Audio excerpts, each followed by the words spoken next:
to the lovely grand entrance of Her Majesty Lady Queen 2024, none other than Miss Katrina Paula Tino Liora. Mayan ang pangalan. Katrina Paula.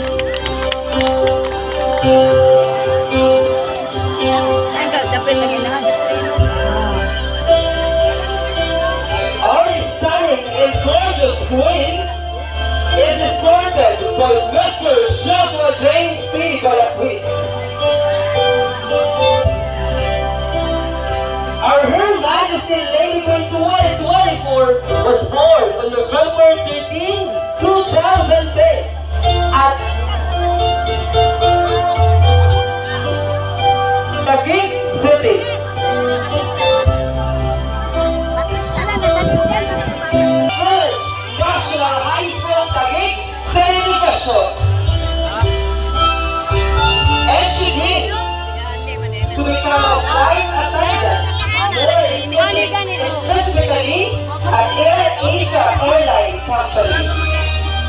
And she believes that through hard work, quality education, and positive action will result to our success. Ladies and gentlemen, once again, we can have the isang pasikabang